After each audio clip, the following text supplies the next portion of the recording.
আমার শাশুড়ি মায়ের হাতের ছোট মাছের তরকারির মতো আমি যতই চেষ্টা করি তারপরও কেন জানি না রান্না করতে পারি না।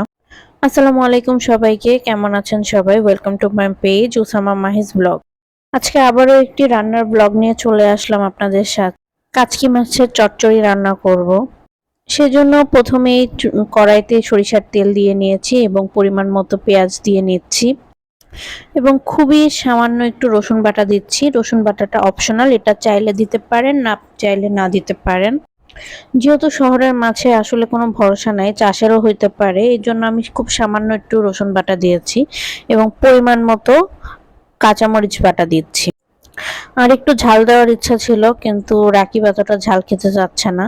তারপরে একটু হলুদের গুঁড়া দিয়ে দিচ্ছি এবং সাথে দিয়ে দিচ্ছি একটু ধনিয়ার গুঁড়া এবং রাঁধুনির গুঁড়া, খুবই সামান্য রাঁধুনির গুঁড়া দিয়েছি এবং পরিমাণ মতো লবণও দিয়ে দিচ্ছি। এই মাছের তরকারিটা সবচেয়ে বেশি ভালো হয় যদি তাজা পটল অথবা দুধকুশি দিয়ে রান্না করা যায়। তো আমার বাসায় আজকে এগুলো কিছুই ছিল না, তো আমি আলু দিয়ে রান্না করছি। আলুটাকে খুব ঝিরিঝিরি করে কেটে নিয়েছি। এবার এই মশলাটাকে খুব ভালোভাবে মেখে নিতে হবে, একদম মাখতে মাখতে যেন আলু থেকে পানিটা ছেড়ে দেয়, এভাবে মেখে নিতে হবে। ভালোভাবে মাখা শেষ হয়ে গেলে এবার আমি কাচকি মাছগুলো দিয়ে দিচ্ছি।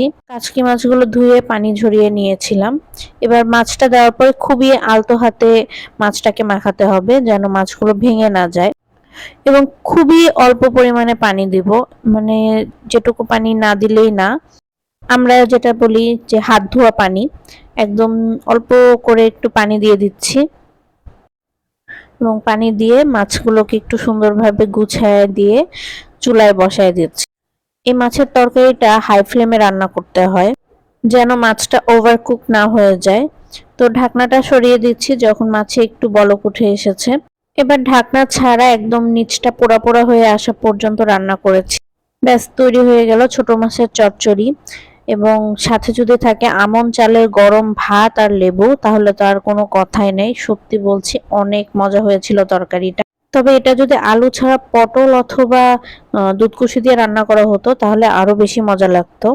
আজকের ভিডিওটা এই পর্যন্তই। ভিডিওটি ভালো লাগলে লাইক শেয়ার করে পাশে থাকবেন এবং আমার ইউটিউব চ্যানেলটি সাবস্ক্রাইব করে দেবেন।